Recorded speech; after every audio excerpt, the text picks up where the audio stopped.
Welcome back to the shop. Today we're going to be upgrading these fenders. There's a set of these pocketed fender flares. So we're gonna take the other ones off, put these on, see what we got. I'm not sure of the make of these particular ones, but they're all basically the same thing. But, here we go. First thing you got to do, which I already started into this before I remembered to turn the camera on. There's a multitude of these little bolts, 8mm, that are located around this inside of the flare. The first three coming up from the bottom, which I covered in another video, they actually are rivet nuts into the fender. When I replace these fenders, I put new ones in and I seize them so they come out real easy the next time. Then the next ones, on this one, I know this is a 97, whether it's true for all of them. Get this next one out and we'll show you what it looks like. You have the same size, but it's more of a wood screw style, and it's screwed into these little plastic blocks like that through the fenders. So all the rest of these are those. We'll go through and get some more of these out. We'll take the fender off and go from there. We'll put you guys on high speed for the rest of this.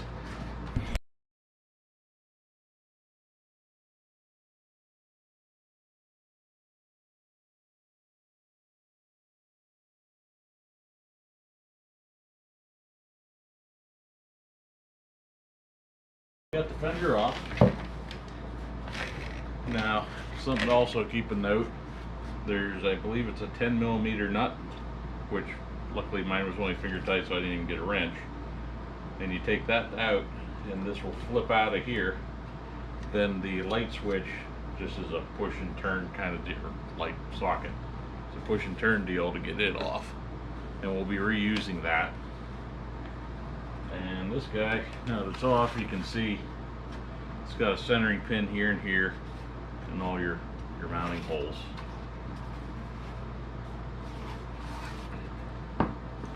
This has been, the old fenders rotted out here, which is the weak spot. And when they cut out to fix it and grind it and sand it, they never took these off. So then this whole lip was kind of messed up. I got it cleaned up and sprayed up a little better, but these like to turn gray, and they had spray painted them dozens of times. Grab us an old t-shirt rag here, and we'll just give this a nice quick once over. Just allow you this nice little rub. Just not saying we should get any more bad stuff in between than we have to. That, and I recently waxed this, so there's a little line of wax around this edge. See what this will look like on there. I have replacement pieces for here as well. Let's see if these will line up just like this. There. That lines up across there.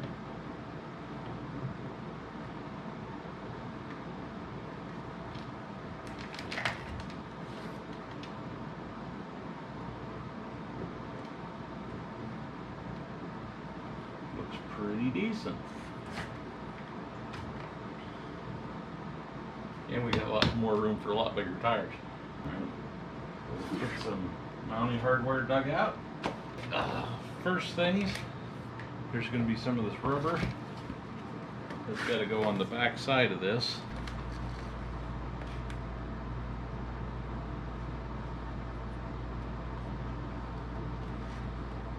Alright, that goes into the T-slot.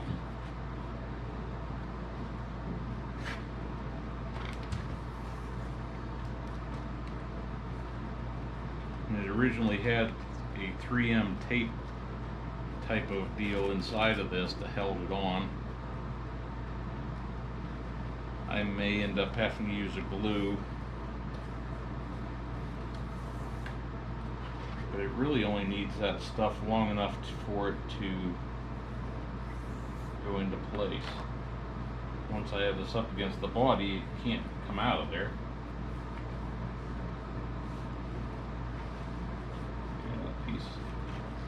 This piece appears to be what was originally mated together as a set. Maybe a smidge long. We can deal with that after and then cut it off if need be. A step in it there makes it not want to stay where I want it to real well.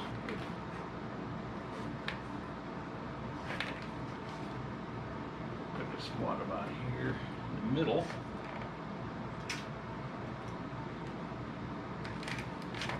So we're going to go back here. These little rubber donuts go in between, and the bolt goes through the hole.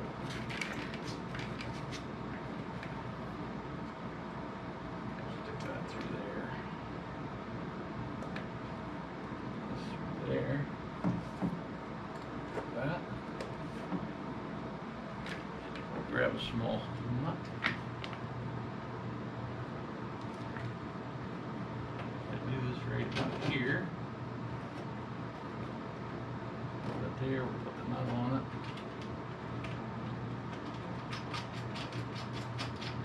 Finger tight. And that'll keep it from moving around for a little while.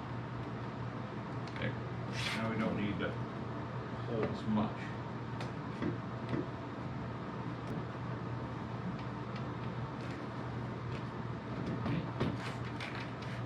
Here, there's the nuts that are already there, ready at work. Slide this in there. Spacer.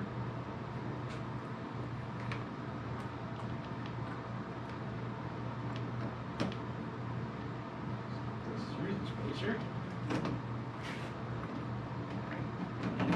Nut. There it goes. I believe these are T30.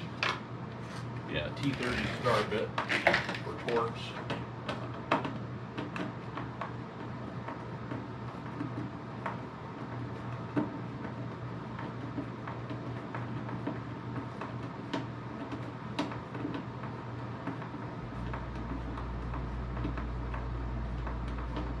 And we're just going to snug a couple of these up. That one's finger tight there. We're going to get this about finger tight, and do one at the front corner, because these holes are a little large, and that way we can move it around to where it fits the best to the Jeep. Every Jeep's going to be a little bit different. Every Fender's going to be a little bit different, whether it be factory or aftermarket or whatever.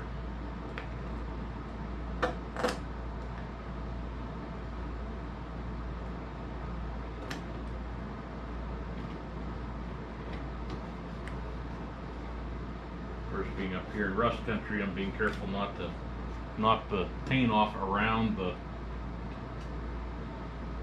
holes while I'm sticking this together so that it won't rust.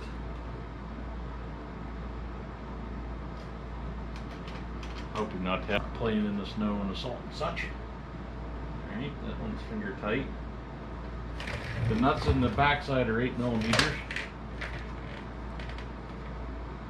Put another one up here. Put a donut in behind.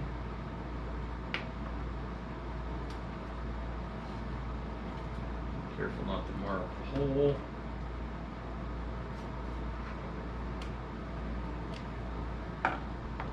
And you probably could put these nuts through, or bolts through, and then through the washer.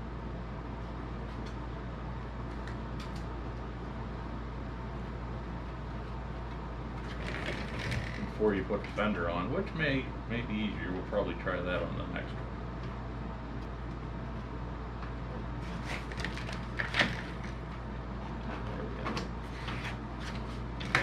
too far forward. And that's why you put these together loose.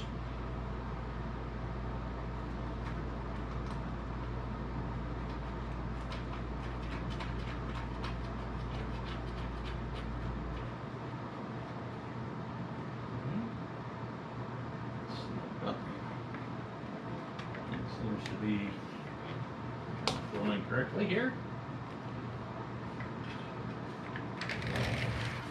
I'll put some more nuts in and we'll bring you guys back once we get it together and do the final adjusting.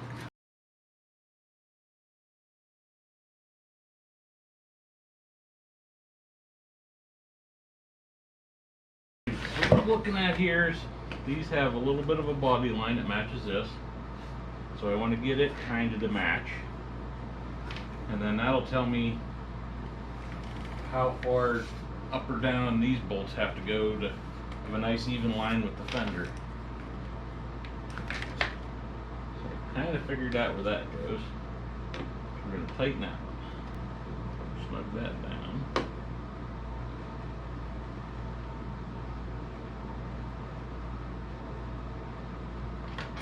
Alright, that feels pretty good.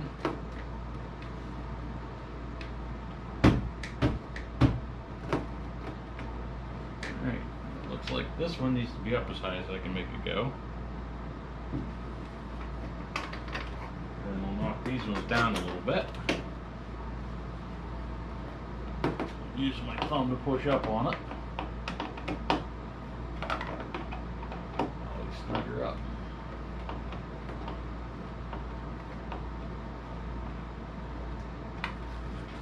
That's snug. Onto this one and just work our way around it. I need it to go down a little bit.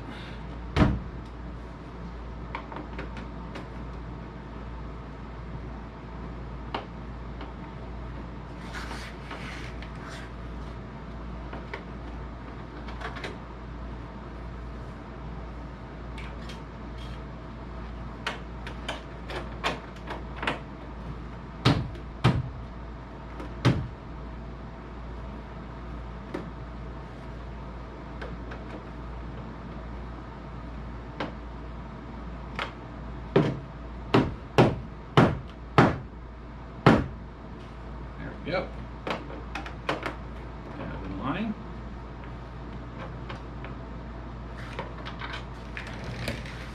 And these last two back here do not have a nut I got to worry about.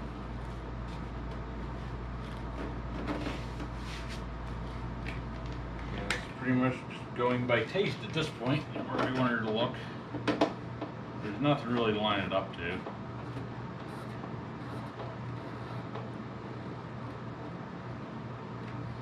We don't really have a torque spec on these either. I'm just going until the plastic will more or less tell you when it starts deforming that you're getting too tight. All right. That's that one. That kind of matches everything across there. We got to put our light back in.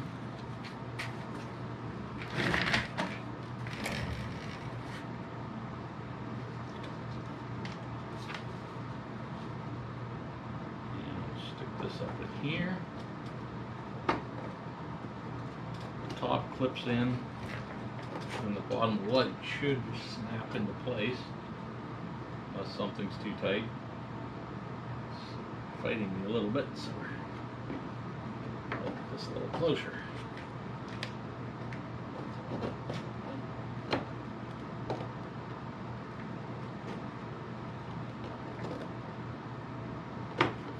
Fighting me quite a lot.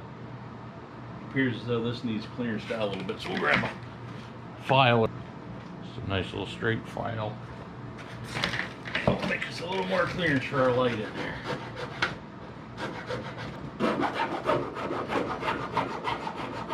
And I can see marks where the original, well, the light that the last people had is going in there fairly tightly.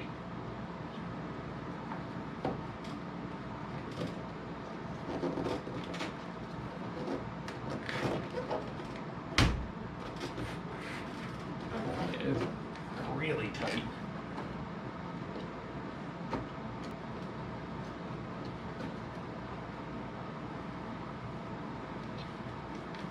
Got little spacers on the sides here. File them off a little bit. I think they'll probably be easier to file.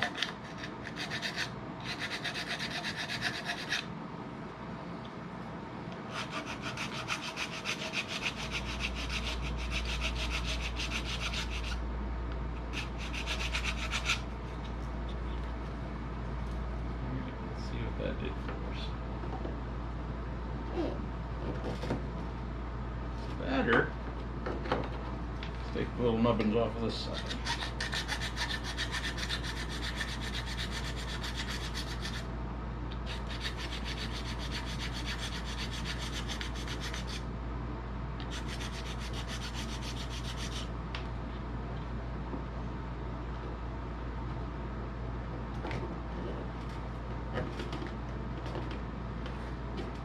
There we go. That's more like it. Actually be in there a little bit further. So we can see what's holding us up here.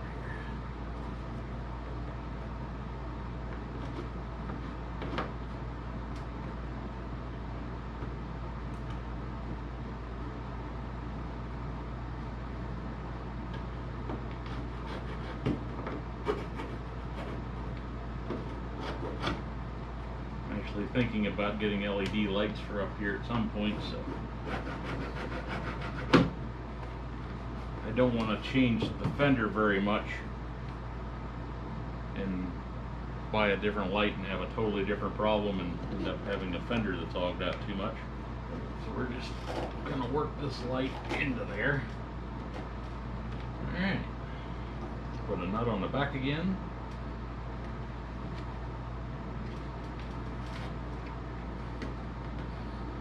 And it's just light, finger tight's good.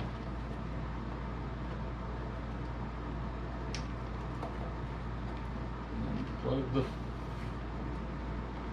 light bulb back into the fixture. Voila, this one's done. Alright, on to the little kickers. Same 8mm. Let's go up underneath here.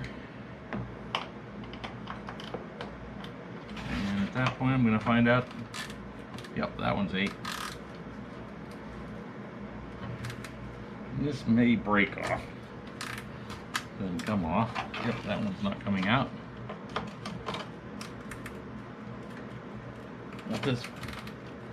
So I have not had these off yet. Nope, not coming off. How about this front one? I only have a 10mm bolt in that one. Let's see if we can find one of them. Monkeying around.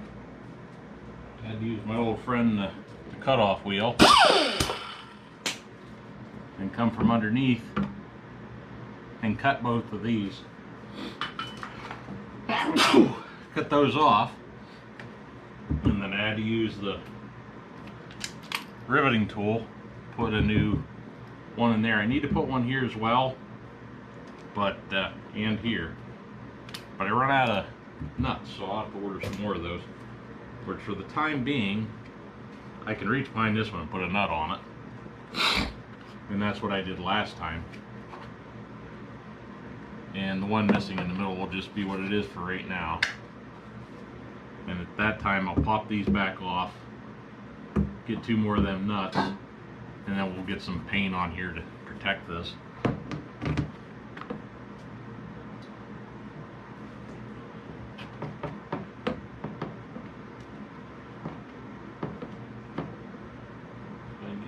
Started. And this is the one I had in the front.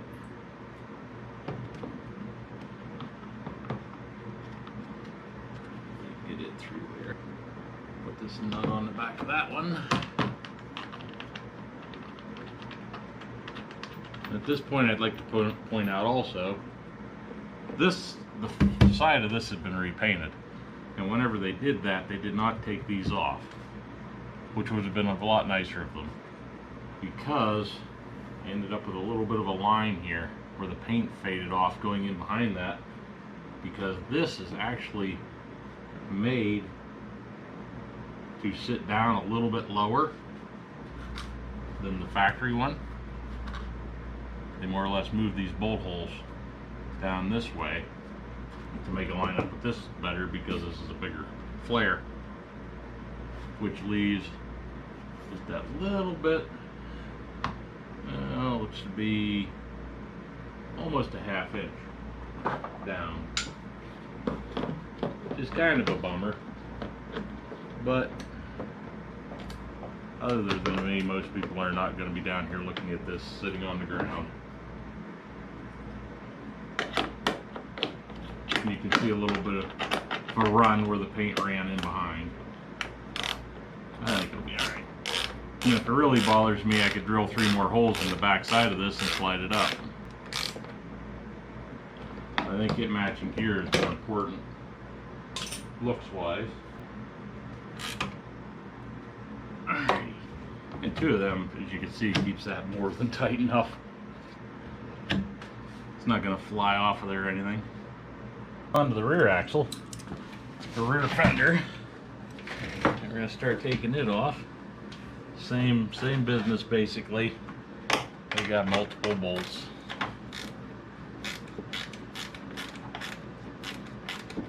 We're going to hope they all come out. If they don't, it's going to be a real bummer.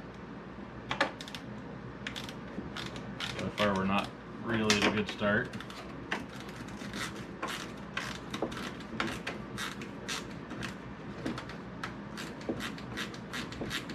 I have not had these off the back at all.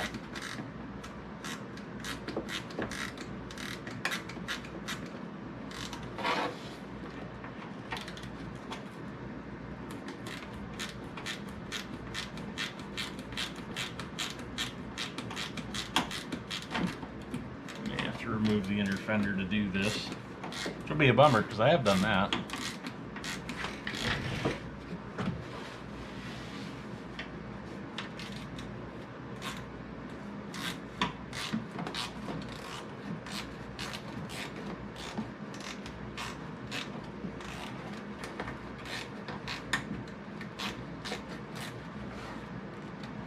Yeah, I'm guessing I'm gonna have to pop those off so I can get in behind. Let's see if we can just pull this back corner open a little bit. Oh yes. Yep, has the same little plastic holdies we had in the front. Yep. Yep, same little plastics. See how many I can reach.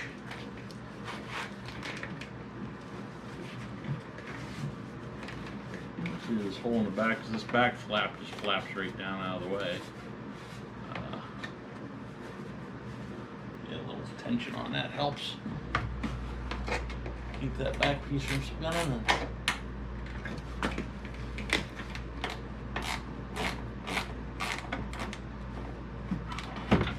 No matter what, I'm going to have to pull the plastic back away to get in behind to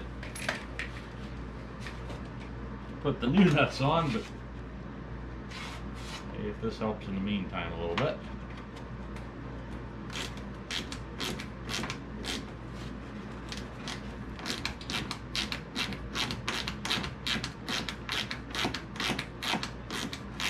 Nope. If I can get a pry bar in there enough to pull that away.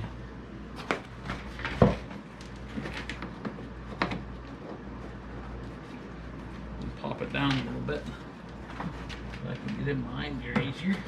Yeah, we can push it on it. Fold it down a tad. I get this fender off, you'll be able to see better what I'm talking about.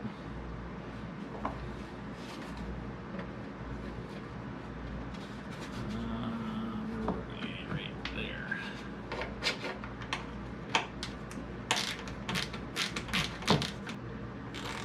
And I kind of did this side of the vehicle first because I knew this side had been damaged at one point, and I assumed that they would have took these panels on and off. Granted, it was damaged, I believe, back in '98. I think this side was hit, according to paperwork I found.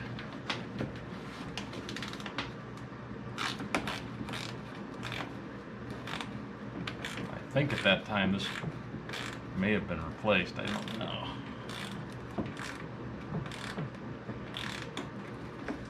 We get this off, we'll know a little bit more.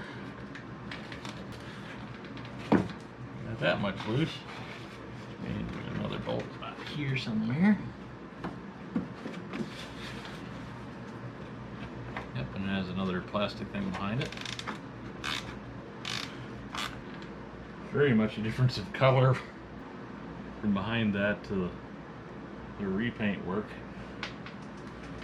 I'm guessing at this point they may not have taken this off. Alright, and we got one more bolt down here, which concerns me a little because it's a different size nut. Looks to be a 10 millimeter.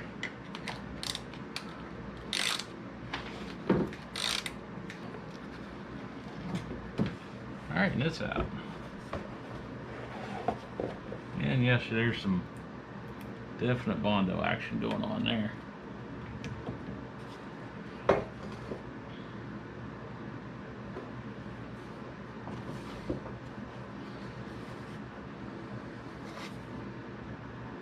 And there seems to be some of these that were not used. And this appears to have been melted back together. So whatever, yes, it's definitely been repaired. Actually see where this has been melded together in here. Did a good job camouflaging it over here. You can almost see, kind of. But yeah, it's been repaired clear into here. Which would explain why the paint's up thick on it in these places. They use some sort of a primer. Yeah, you can see where it's been drying for Bondo or something and rebuilt this. Which answers a lot of questions to why these were so strange looking. Okay, now you can see where I pulled this down to reach my arm up in here to get to the back sides of these. And that I don't believe is factory. That would have been a factory bolt on there. That hole's way oversized. So I have to do some research here and see what I gotta do to get the new Flairs to work, because they're expecting to have that size hole. Alright, I'll do some research and we'll get back to you all. These two holes from the factory should have had rivet nuts in them. After I got this apart, this was a spot that got bondoed from it being hit in the side. Those were missing. They didn't have one here at all, and they put a separate bolt back here to hold it together. I've put a little bit larger rivet nut because they had the holes oblonged really big. So I'm gonna have to find some screws with this head. And hey everybody, it's a new day. I didn't notice that the battery died when I was putting the last Fender flare on, so we're gonna do a little recap this way. Let me flip this thing around. Alrighty, so this is the other side. Basically where we were at, I had this off. We needed to put 2 screws in here, here and here, that go into the rivet nuts. Then the rest of these you put on with a regular nut in behind them. And voila, you got a Fender flare. We'll back off, give you guys a little bit of what it looks like with these on there. Turned out pretty decently. Not too disappointed at all. These have a little bit more coverage than I used to have. But yeah, things are looking pretty good.